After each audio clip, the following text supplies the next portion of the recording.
முதல்வராக விஜய் பொறுப்பேற்ற 2 மாதங்கள் முடிவடைந்துள்ள நிலையில் அவரை சென்னை மேயர் பிரியா சந்திக்காதது பல்வேறு சர்ச்சைகளை ஏற்படுத்தியுள்ளது. தமிழக சட்டமன்ற தேர்தலில் தாவேகா வெற்றி பெற்று முதலமைச்சராக விஜய் பொறுப்பேற்றார். அவரின் பதவியேற்பு நிகழ்ச்சி நேரு உள்விளையாட்டு அரங்கத்தில் நடைபெற்ற நிலையில் அந்த நிகழ்வில் சென்னை மாநகர மேயர் பிரியா கலந்து கொள்ளாதது சர்ச்சையை ஏற்படுத்தியது. இதுகுறித்து துணை மேயர் முகேஷ்குமாரிடம் கேள்வி எழுப்பப்பட்ட போது முதல்வர் பதவியேற்பு விழாவில் கலந்து கொள்ள மேயர் பிரியாவுக்கு அழைப்பிதழ் வழங்கப்படவில்லை என்று கூறினார். இதன் பின்னர் மரியாதை நிமித்தமாக மேயர் பிரியா முதல்வர் விஜயை சந்திப்பார் என எதிர்பார்க்கப்பட்ட நிலையில் அப்படி எந்த சந்திப்பும் நடக்கவில்லை. மேலும் அமைச்சர்கள் கலந்து கொண்ட குறிப்பிட்ட அரசு நிகழ்வுகளிலும் மேயர் பிரியா கலந்து கொள்ளவில்லை. சென்னை மாநகராட்சியின் பணிகளை உரிய நேரத்தில் முடிக்க தமிழக அரசின் ஒப்புதல் தேவை. அதேபோல சென்னையின் வளர்ச்சிக்கு தமிழ்நாடு அரசு மேற்கொள்ள வேண்டிய நடவடிக்கைக்கு மாநகராட்சியின் ஒப்புதலும் தேவை. இந்த சூழலில் இருதரப்பும் இப்படி முரண்பாடோடு இருப்பது சென்னையின் வளர்ச்சிக்கு பாதகமாக இருக்கும் என்று பல்வேறு தரப்பினரும் எச்சரிக்கை விடுத்து வருகின்றனர்.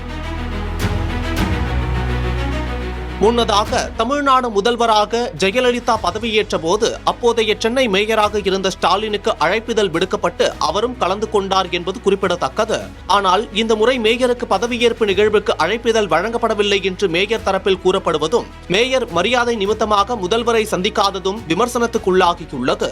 இது தொடர்பாக பத்திரிகையாளர் சுவாமிநாதன் புதிய தலைமுறையிடம் தனது கருத்துக்களை பகிர்ந்து கொண்டார். சார், இந்த மாதிரி மேயர் பிரியா இதுவரைக்கும் முதல்வர் விஜயனும் சந்திக்கல. இதனால மாநகராட்சி பணிகள்லாம் முடங்கும்னு சொல்லிட்டு நிறைய பேர் கருத்து தெரிவிச்சிருக்காங்க. இதை பத்தி நீங்க எப்படி சார் பாக்குறீங்க? நிச்சயமாக சந்தித்திருக்க வேண்டும். அதுதான் சரியான அணுகுமுறை. கடந்த காலங்களில் சென்னை மாநகராட்சியினுடைய மேயரா இன்றைய திமுக தலைவர் முன்னாள் முதல்வர் மு.க. ஸ்டாலின் அவர்கள் இருந்தபோது செல்வி ஜெயலலிதா அவர்களுடைய பதவியேற்பு விழாவிலே கலந்து கொண்டார். நான் சொல்றது அந்த ஒரு பரஸ்பர புரிதல், அந்த சென்னை மாநகராட்சிக்கும் ஒரு ஆட்சி நிர்வாகத்திற்குமான பரஸ்பர புரிதலுக்கு சொல்றேன். ஜெயலலிதா ஸ்டாலின் அல்லது கருணாநிதி என்கிற அந்த வகையை விட இது ஒரு பெரிய ஒரு அரசியல் ரீதியான பெரிய முரண்பாடுகள் கொண்டவர்களாக சித்தரிக்கப்பட வேண்டிய சூழல் இல்லை.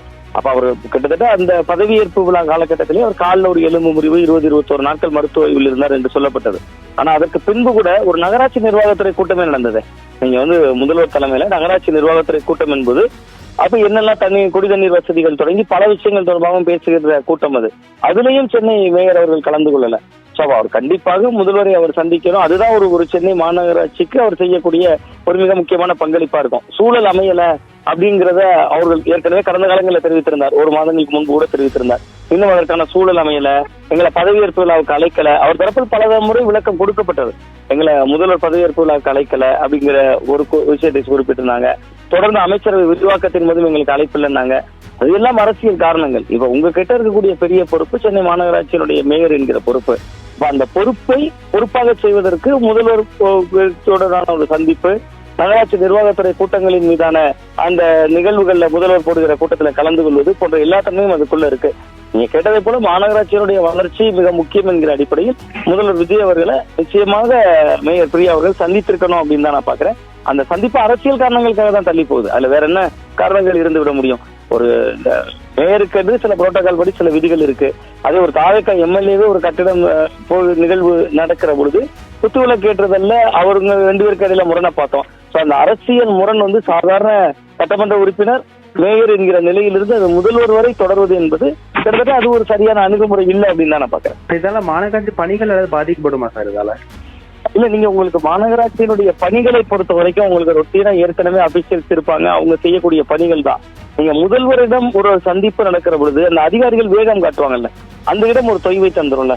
நீங்க கிட்டத்தட்ட ஒரு முதல்வரோடு மல்லு கட்டுகிறாரா பிரியா அப்படிங்கிற அளவுக்கான தானே இன்னைக்கு இந்த விவகாரம் ஒரு பேச்சு பொருளாக இருக்கு. அப்ப அபிஷியல்ஸுக்கு இவர் முதல்வரை அடிக்கடி சந்திக்கிறார் அல்லது முதல்வர் கிட்டத்தட்ட மேயர் பிரியாவின் குரல்களுக்கும் செவிமடுக்கிறார் என்கிற ஒரு பார்வை இருக்கும்போதுதான் அந்த பணிகள் கிரவுண்ட்ல நடக்கும். ஏன்னா ஆட்சி ஏற்கனவே இல்ல, திமுக ஆட்சி இல்ல. கடந்த காலங்களில் திமுக முதல்வர் இருந்தார், மு.க. ஸ்டாலின் அவர்கள் இருந்தார். அதே நேரத்தில் மேயராக பிரியா அவர்கள் இருந்தார்கள், திமுகவிலிருந்தே இருந்தார்கள். சேகர் பாபு அவர்களும் இவர்கள் 2 பேருக்கும் இடையில மிக முக்கியமா சில திட்டங்களுக்கான விஷயங்களை துரிதப்படுத்துற வேலையும் செய்தார். பட் இப்ப யாருமே ஆட்சி அதிகாரத்துல இல்லைல்ல. அப்ப நீங்க முதல்வர் அவர்களை சந்தித்தாதான் அதிகாரிகள் வேலை செய்யற ஆற்றல் இருக்கும். இல்லைன்னா அபிஷியல்ஸ் என்ன நினைப்பாங்கன்னா ரூலிங் பார்ட்டி இவங்க இல்ல, நல்ல பேரோ கெட்ட பேரோ திமுகவுடைய மேயருக்கு தானே போகும். அதை ஒரு குட்வில்லா கிரியேட் பண்றதுல தாவேக்காவோட ரோல் இருக்காதுல்ல. சோ அப்ப அந்த ரோல் இல்லாதப்ப அதை இழுத்து போர்த்தி கொள்ள வேண்டிய பணியை பிரியா செய்யணும். அந்த இடத்துல அவங்க தவற விடுறாங்கன்னு தான் பாக்குறேன்.